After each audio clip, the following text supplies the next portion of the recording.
Selamat pagi dan selamat datang kembali dalam acara Tribun Academy dengan tema Kartika Cakap Literasi Digital. Boleh minta tepuk tangannya Bapak Ibu sekalian? Sebelum kita memulai acara pada hari ini, mari bersama kita menyanyikan lagu Kebangsaan Indonesia Raya. Hadirin dimohon berdiri.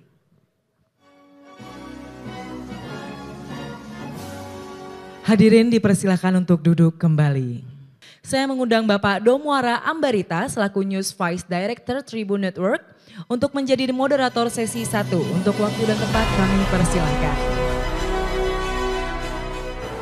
Bapak Ibu, untuk melengkapi pengetahuan kita, informasi kita tentang pers, maka hari ini kita akan lanjutkan dengan sesi kedua. Kita akan berdiskusi dengan Audrey Chandra yang sudah hadir di tempat kita selaku news presenter dan produser Kompas TV. Kepada Mbak Audrey, silakan ke depan. Mbak Audrey, kita berbincang di sini. Nah, jadi kita semuanya remukan tuh di apel siang hari itu. Di apel kita duduk semuanya ditanya, ada berita apa hari ini? Ada yang apa ramai di hari ini? Nah, setelah itu nanti produser dan juga atasan produser atau eksekutif produser itu akan langsung memetakan. Selesai rapat, selesai rapat nanti si koordinator liputan dan juga koordinator daerah akan memberikan instruksi kepada reporternya. Nah, singkat cerita dari situ misalnya sudah dibawa nih, sudah ada peliputannya gitu ya, sudah ada bahan liputannya, sudah selesai, maka si kameramen gambarnya itu akan langsung dikirimkan berupa biasa kita sebutnya live view ya, atau alat pengirim lah ya, gambarnya udah nyampe. Terus ngapain? Tinggal produser di situ, produser yang kemudian mengolahnya. Biasanya kalau misalnya hanya misalnya ada satu keterangan begitu ya, kita juga harus mengutamakan, kita harus melihat dari sisi misalnya nih ya, capres yang satu udah ngomong, ada nggak nih capres yang lain? Kalau tidak, belum tentu itu naik. Karena balik lagi tugasnya jurnalis adalah cover both side ya, harus melihat dari berbagai perspektif dan bukan kita yang menilai, biar masyarakat yang menilai. Sebelum naik dibacain sama news anchor gitu, maka akan ada penyortiran balik lagi ke atasnya produser, namanya eksekutif produser untuk ini kayaknya jangan kayak gini deh angle-nya, kayaknya judulnya ini aja deh, ayo wisata jangan takut corona gitu. Apakah ada syarat tertentu atau unsur-unsur yang kegiatan-kegiatan kami di lapangan ini bisa diekspos di media online-nya Kompas kah atau media elektroniknya?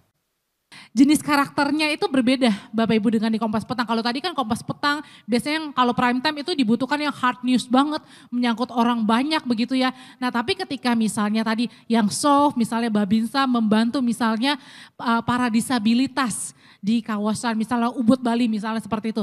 Nah itu bisa biasanya masuk di program yang lain. Nah jadi nanti aku yang wawancara, aku yang jadi reporternya, Bapak yang nanti yang aku wawancarain, boleh silakan Bapak yang mau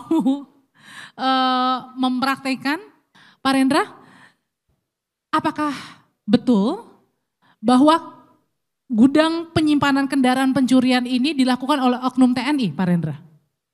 Baik, sebelumnya selamat siang semuanya. Saya perkenalan diri, saya Kolonel Infanteri Rendra, Kapendam 5 Brawijaya. Saya ingin menjawab pertanyaan dari Mbak Audrey. Benar Mbak, adanya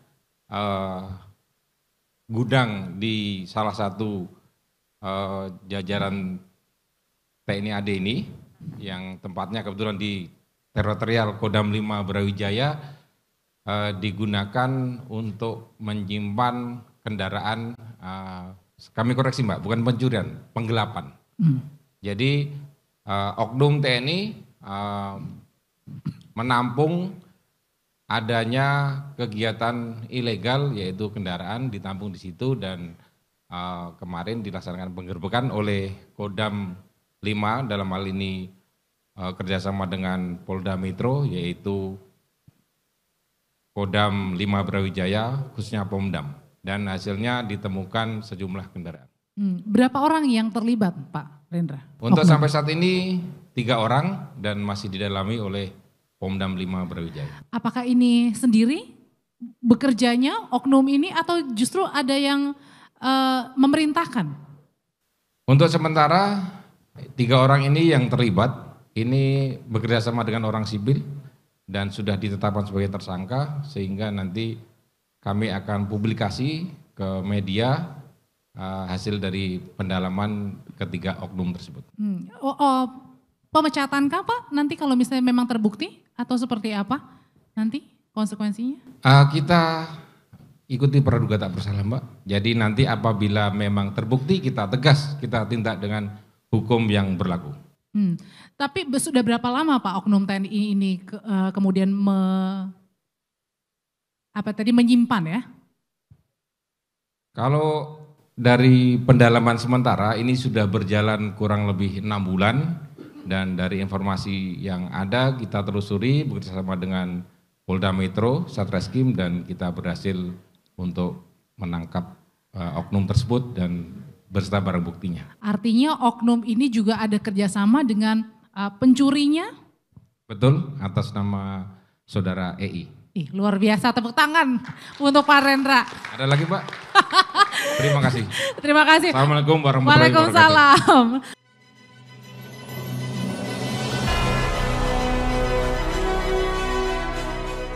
Maka kalau tujuannya ke sana, apakah berita Pemdam pernah viral? Apakah digemari orang? Apakah di like orang? Apakah di komen orang? Apakah di share komen? Itu di share orang. Nah, indikasi-indikasi itu dalam dunia digital sekarang menjadi hal yang penting. Artinya adalah kita tidak ngasal upload konten, tetapi penting kita perkirakan adalah berita saya ini dibaca orang atau enggak? Berita saya ini dikomentari orang atau enggak? Berita saya ini paling tingginya adalah di-share orang atau enggak?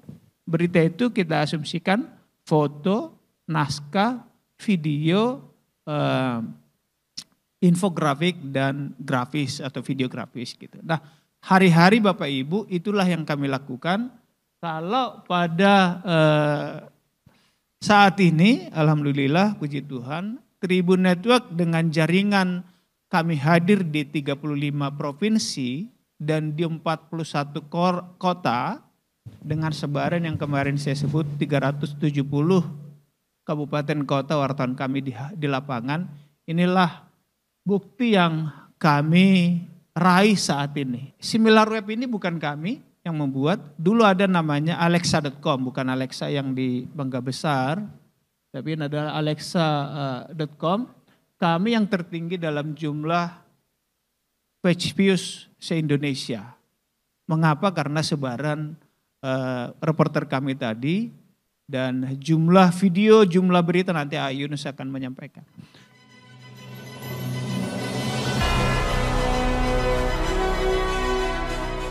Nah ini juga, ini sudah biasa di share sama di berbagai forum jurnalistik, tapi poin yang penting yang saya mau tegasin adalah ini Pak, kita memberitakan Panglima Bapak Kasat sambutan aktual, betul.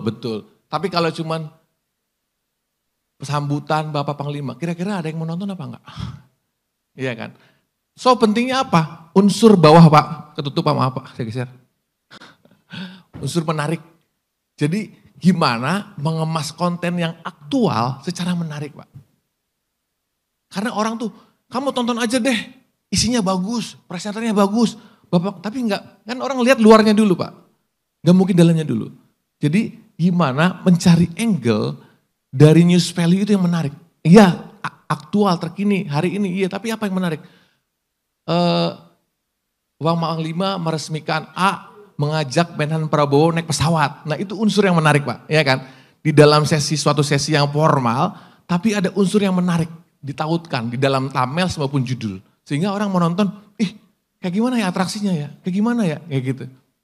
Begitupun penting Presiden mengumumkan BBM naik, udah selesai. Ngapain kita klik, ngapain kita tonton? Udah selesai kok di judul, so harus gimana? Harus ada unsur yang menarik. Misalnya harganya, misalnya ya Pak ya, seharga aqua galon misalnya. Harga bensin naik seharga aqua galon. Misalnya begitu, unsur penting tapi ada sesuatu yang menarik gitu. Pembanding kayak gitu. Begitupun hal lainnya Pak, yang mendidik, menghibur. Kalau hanya begitu itu orang nggak nonton. Makanya saya kasih bold, unsur menarik, unik. Jadi semua kemasan, berita apapun harus ada unsur menariknya. Yang pasti yang relevan, yang logis, gak bombastis. Kayak tadi Mas Domo bilang. Pertama untuk Mas Yunus nih Mas Yunus. Saya tanya tapi opsi jawabannya satu. Ya, jadi mana yang lebih prioritas bagi publik atau netizen gitu ya, kualitas video atau kualitas isi konten. Tidak boleh dua-duanya Mas, kalau dua-duanya pasti semuanya mau ya kan, dua-duanya bagus. Ini mana yang lebih prioritas. Kemudian yang kedua untuk Pak Do mungkin, kami Pak kan punya akun satuan. Akun satuan ini kalau ada berita di satuan kami diangkat oleh media nasional pasti bangga lah gitu Pak ya.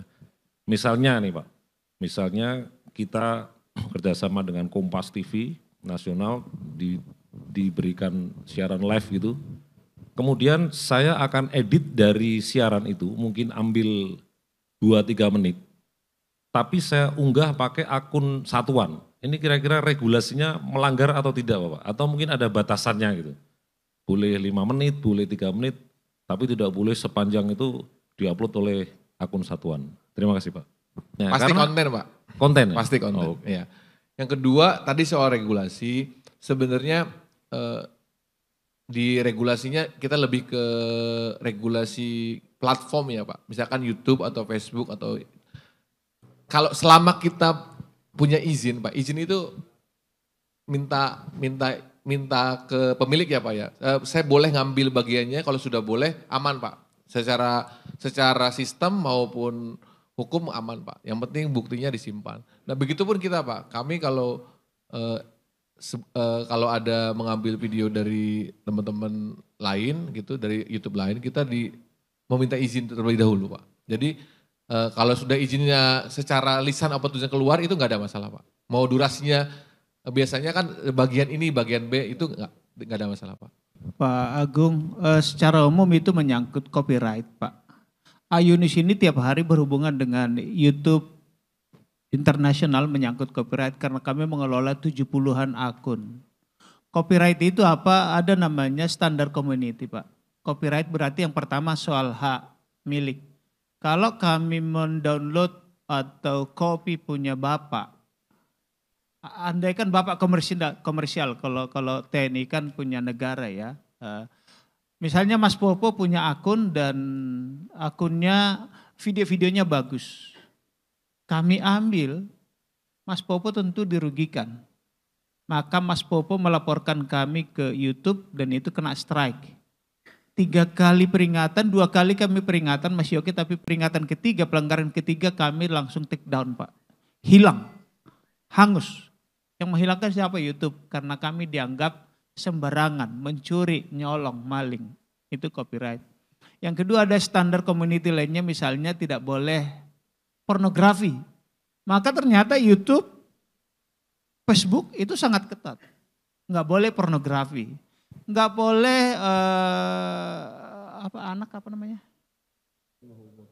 penyiksaan, kekerasan terhadap anak. Tidak boleh sadistis, darah, pistol, senjata berdarah nggak boleh. Terorisme tidak boleh. Jadi sangat ketat. Nah, Bapak boleh nggak mengambil dari Kompas? Mungkin kalau satuan kita toleransi lah, tapi kalau Bapak komersial di sana di mana mengelola akun juga untuk mendapatkan revenue, biasanya itu kena strike Pak.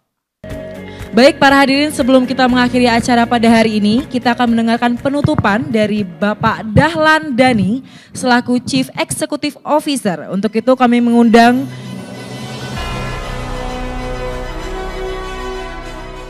pembaca kami di koran sekitar 3 juta saat ini.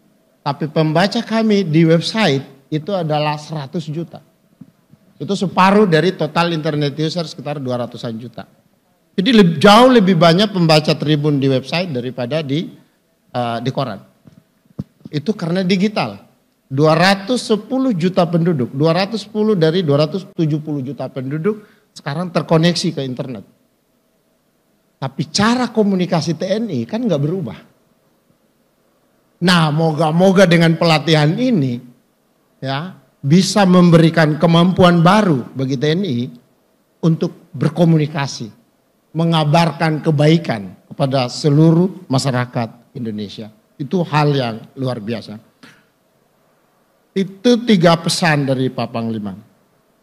Saya lihat kurikulumnya, ada public speaking, ya, ada sosial media, ada website, ada video. Memang Bapak dan Ibu itu kurang lebih 3 hal yang saat ini mendrive perubahan di landscape media.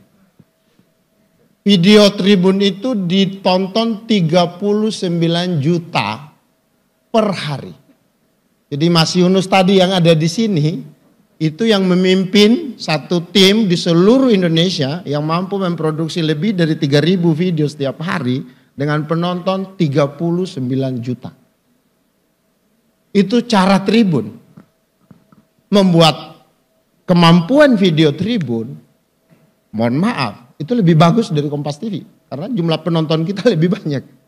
Ya kan? Itu. Jadi kemampuan baru ini rasanya kami dengan senang hati ingin share kepada TNI untuk membantu TNI melaksanakan tugas pokoknya mengawal kedaulatan bangsa Indonesia. Kami merasa terhormat di situ, Pak Kadis Penat, ya, ikut bersama-sama dengan TNI. Selanjutnya kita juga akan mendengarkan penutupan dari Brigjen TNI Christomey Sianturi, Esos MSI Han, selaku Kepala Dinas Penerangan Angkatan Darat. Untuk itu kami mengundang dengan hormat Bapak Christomey Sianturi untuk naik ke atas panggung. Kepada Bapak Christomey Sianturi kami persilahkan. Seorang prajurit, apabila memang dia menjadi saksi suatu kejadian, apabila memang dia terlibat langsung pada suatu kejadian, seperti yang kemarin misalnya terjadi di Padang, dia sudah bisa untuk memberikan statement kepada media. Nah, untuk itu, anggota-anggota kita tadi itu harus diberi pengetahuan.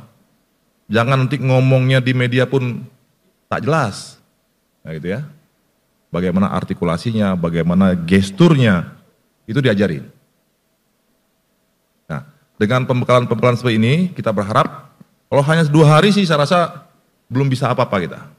Ya, tapi terus dikembangkan. Nah, seperti disampaikan oleh Bang Dahlan tadi, di CEO Tribun, ya, bahwa mereka punya Tribun di wilayah.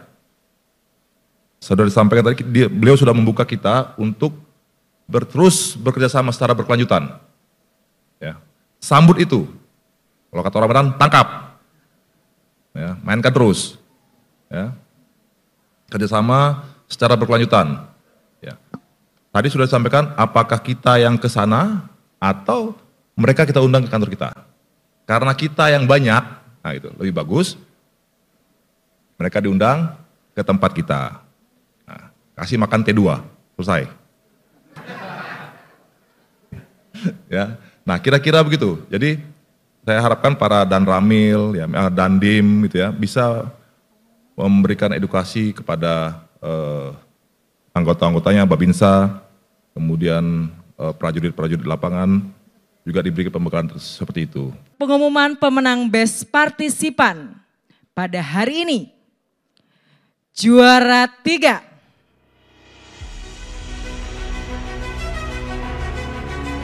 Nungguin ya. Letkol Infantri Andi Sulistyo KP Wakapendam 4 Diponegoro. Juara 2.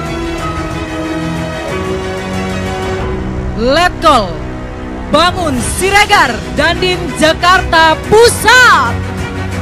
Juara pertama.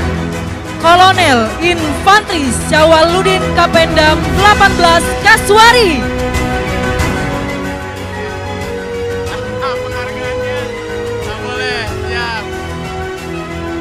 Berikan senyum terbaik Pak. Tunjukkan kegagahanmu Pak sebagai seorang laki-laki.